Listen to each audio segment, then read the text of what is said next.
Chioma sat by the veranda of her father's compound, watching the morning sun filter through the mango trees. The birds chirped as usual, and the air smelt of wet soil after an early rain. She smiled faintly. At 20, she had learned not to expect too much kindness, especially from Mommy Uchenna. Mommy Uchenna, her stepmother, was the second wife of Ichie Obiekwe, the quiet and wealthy elder in the community. Though the woman wore the face of grace and her smiles disarming, everyone in the village whispered about the true nature of this woman. Behind those innocent eyes was a heart hardened by envy and entitlement. Chioma's mother had sadly passed away 2 years earlier, leaving the girl motherless and physically challenged. Since then, Mommy Uchenna had taken over the household, first with sympathy, then with suffocating resentment. She hated how Ichie Obiekwe loved Chioma. She hated how even in her wheelchair, Chioma commanded the respect of the compound and the neighborhood. The girl's gentleness only made her presence more unbearable. So, one Saturday morning, Mommy Uchenna brewed a plan as wicked as her heart.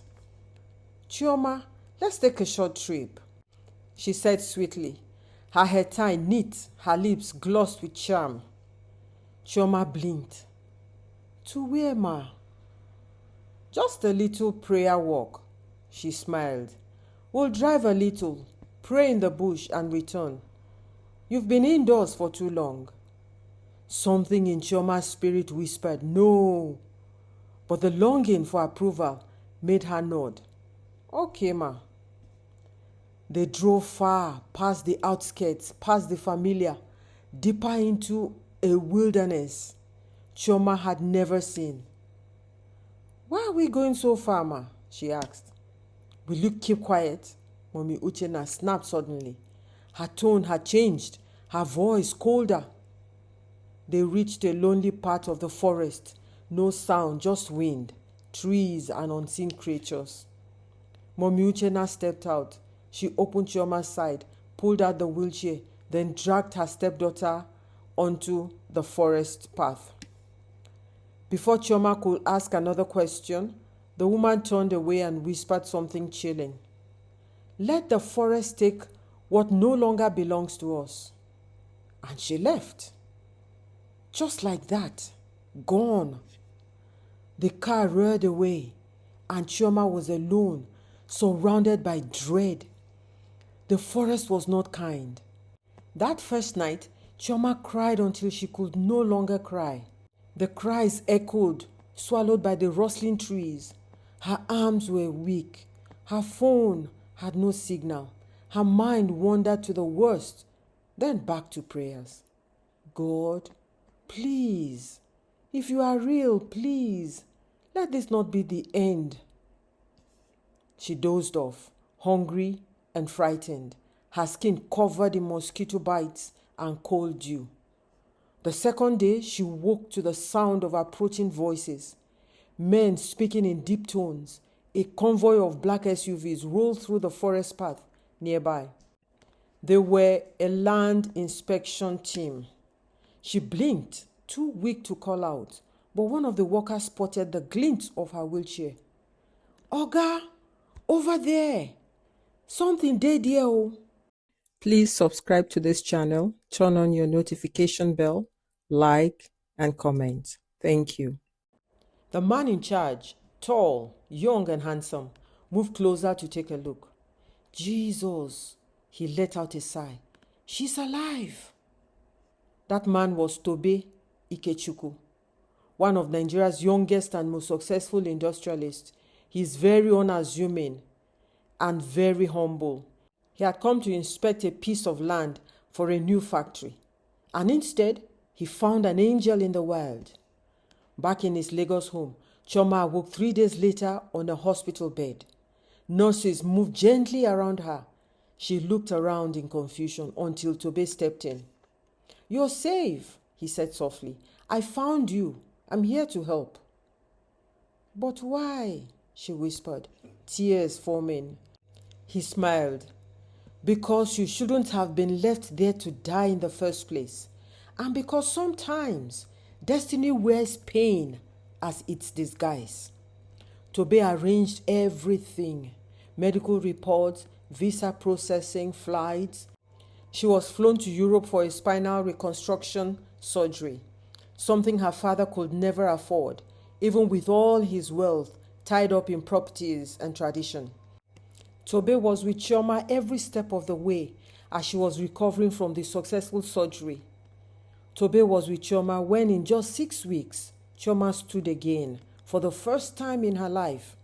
They were both very excited. She cried. She could walk again. Then she returned to Nigeria a transformed woman. And Tobe, well, he rented a house for Chioma. He never stopped checking in. He never stopped calling. One day, he simply told her, I don't want you to walk alone anymore. Will you be mine? As he knelt on one knee. She said yes.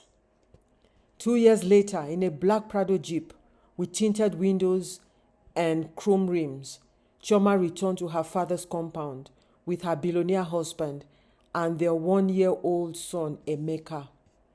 She is dressed gorgeously. Her legs, once lifeless, now carried her with quiet power. Her smile lit up the compound as villagers peered.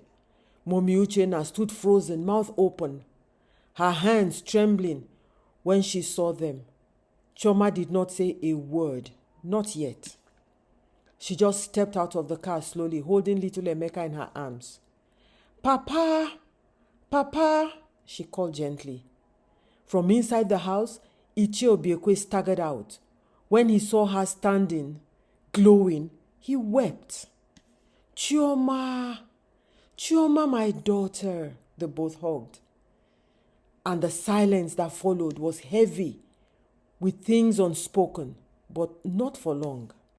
Mommy Uchenna could hardly breathe. Chioma, that girl she left to die in the forest, was standing right in front of her, dressed like royalty, her face radiant, her figure graceful, her gait commanding. And beside her stood the tall, dark-skinned man in a rich native way, very handsome, with a wristwatch that gleamed like diamonds in the sun. He held Chioma's hand gently, as if she were a treasure he could never afford to lose. And then there was the child, a chubby little boy with eyes that mirrored both his parents, Emeka. Mommy Uchenna's knees buckled slightly. This can't be real. She was crippled. I left her to die. I left her. She stopped herself and looked around. A few neighbors had gathered. Whispers were starting to build.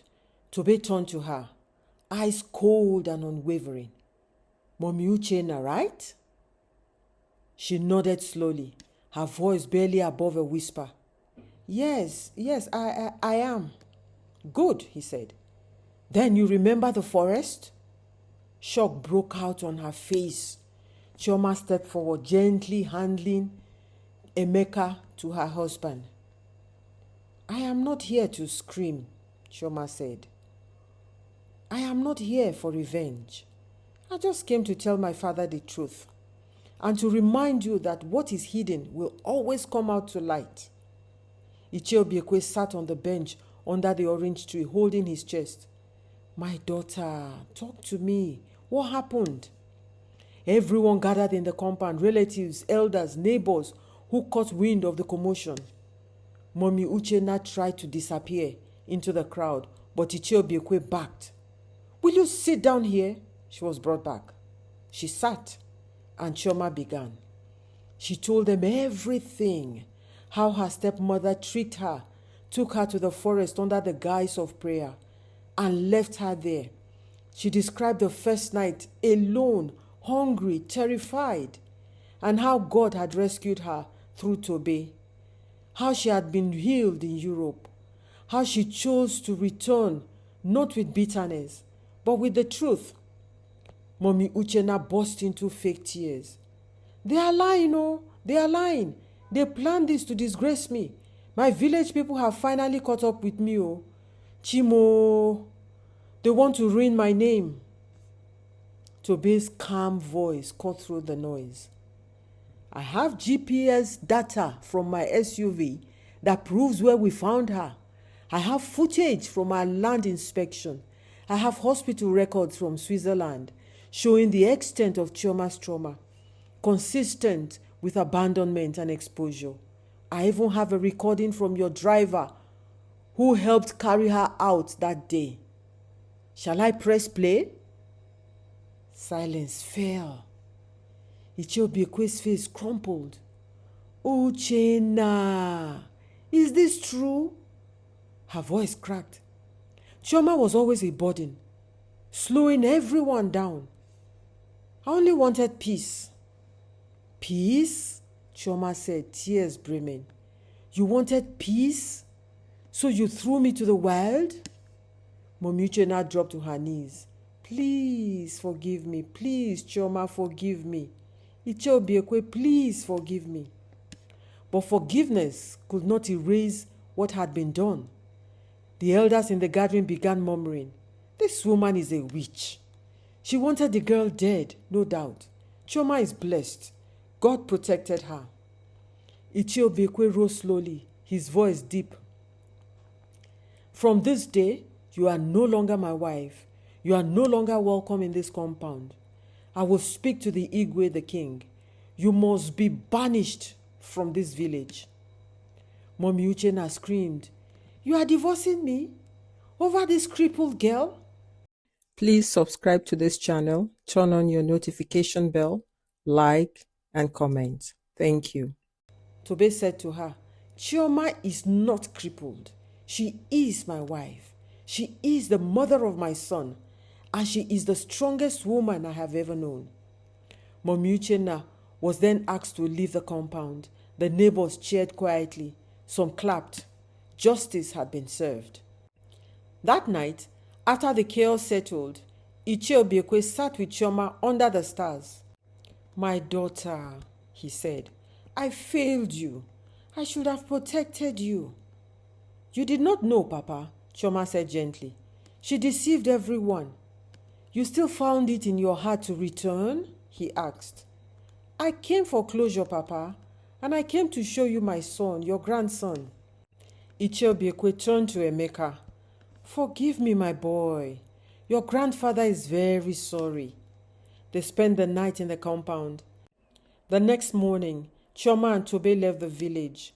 A year later, Chioma, who is pregnant again, enjoys family time with Tobe and Emeka as they sit in their living room discussing and laughing.